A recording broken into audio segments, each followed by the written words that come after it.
up guys, and welcome back to my channel. Today's video we're going to be talking about my BIOACTIVE Hedgehog enclosure and how it's changed over the last year. So I know there's not a lot of resources out there on putting together a BIOACTIVE Hedgehog enclosure, so I will link below a video from Tyler Ruggie where he put together one, as well as a link that I believe we both used as a resource to put it together. So you guys can get some more information on the topic if you're looking to do one yourself. But this video I'm going to be talking about all the things I learned over the last year and a little bit about the trial and error that has gone into developing a good cleanup crew and little bioactive system for her. But before we get started, don't forget to subscribe below and hit the notification bell so you can be notified when I upload. Sharp. So, did you poop? Oh no, it's just stuff. It's just stuff from her enclosure. Hey girl, how are you? So this is Petunia. She is my hedgehog, and we're gonna be talking about her enclosure. Alright, so I looked over the comments and everything on the last video for specifics that you guys wanted to know about, as well as just about what I've learned through the trial and error of putting together this enclosure and how it's maintained over the last year. So I know everyone wants to know about the cleanup crew, but we will get there, I promise. I'm gonna start with the substrate, ground level of how we build it. So the substrate, for starters, all of the sand pretty much got mixed in very quickly, and I didn't feel the need to replenish the sand layer on top because I've ended up adding more soil to it, more of the bioactive substrate that I was using. So because of the type of heater that I'm using on her, the ceramic heat emitter, I find those dry out enclosures like very well, like especially so compared to a under tank heater or any other type of heat bulb. I find the heat emitters tend to really dry out the substrate. So I don't feel the need to replenish the sand layer on top. If you don't use quite a stick of a substrate, you might want to keep using it. But I did add new substrate over time, adding more to it to try to thicken it up because it does get really dense. I find it like packs down very easily, so it doesn't look like there's as much as there is in there. So I do occasionally add some leaf litter on top, and I add some more pieces of cork bark and stuff for her to play with for enrichment and whatnot. But otherwise the substrate hasn't really changed. Alright, as for the plants in her enclosure, she pretty much ripped out all of the plants as soon as she got in. I've never seen her dig so much and be so active until we did put her in the bioactive enclosure. So she kind of dug up all of the snake plants that were in there. I have one that I'm trying to reroot because it didn't do so well once she dug it up. But right now I have some aloe plants in there. I find since adding the aloes, she's never dug them up. I don't know if she's just getting older and doesn't want to dig as much, or if there's like some reason she doesn't dig them over as much. But I find the aloes work really well, and I would like to put in some more snake plants over time. I find with the snake plants, she would dig them out and then drag the whole thing into her plastic hide. So they were always full of plants, so I ended up taking those out. But she's been doing all right with the aloes, so I definitely recommend those if you have them. All right, we did the substrate and the plants. Now for the cleanup crew, which I know is what everyone wants to hear. So, trial and error, a lot of trial and error on this one. I definitely still use mealworms, and dubia roaches work really well as she will go through and dig every corner of her substrate up so that she can find them and eat them, which I think is great. It adds a lot of enrichment for her, plus they help turn the soil, and she kind of turns the soil too.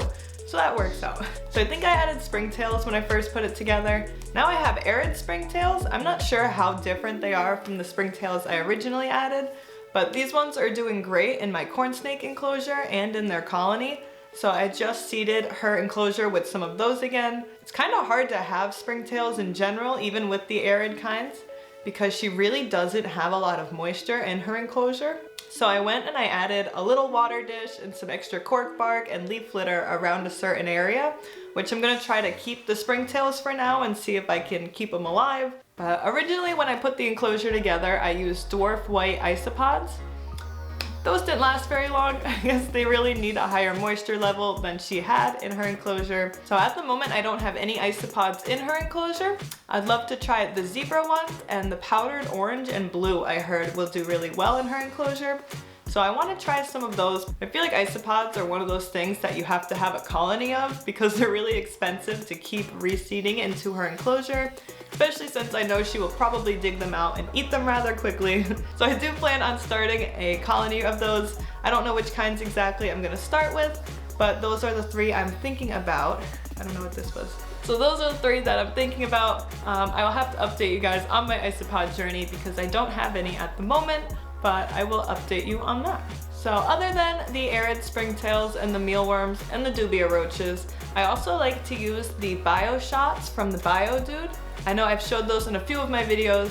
He has a bio shot and then I forget what it's called exactly, the bio rejuvenation, like a rejuvenation shot that he also has.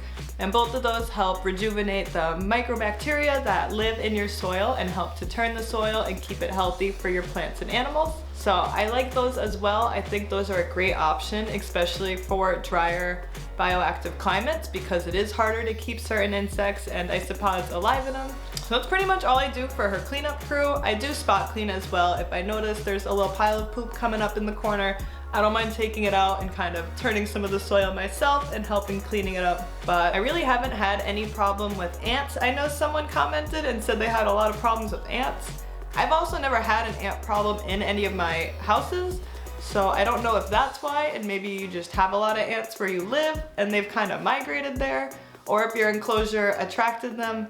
But I've never had a problem with ants or any of the insects escaping. I'd be careful depending on what type of roaches you use. Some of them can escape, but dubious tend to just climb down and they can't climb up surfaces very well. So they will just burrow more so than try to climb anything. And as soon as they come up to the surface, your hedgehog might eat them anyways. So I've never had a problem with them either. I'm trying to think about what other comments I've had on that video.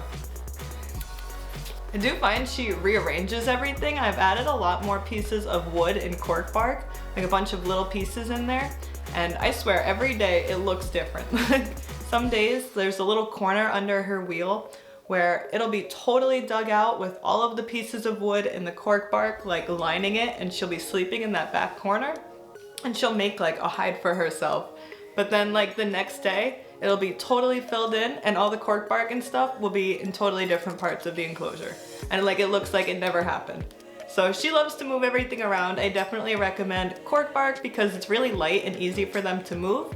And they like to rearrange things. And while she rearranges, she can find some insects. So there, healthy snack. But for the most part, the enclosure has been doing well.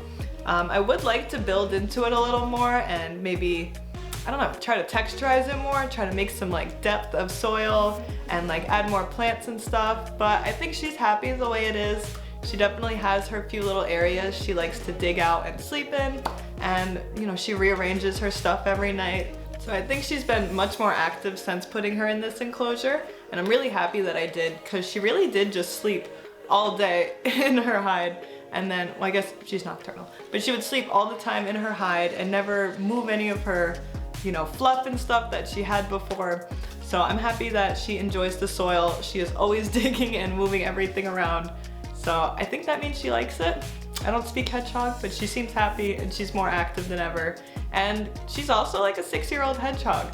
So to see that she's active at all is really cool because I know a lot of people have hedgehogs that over time, like once they get to that age, really do stop moving around as much. So I think keeping the environment as stimulating as it is and having the live insects and everything run around really does provide her good enrichment and keep her amused, I guess.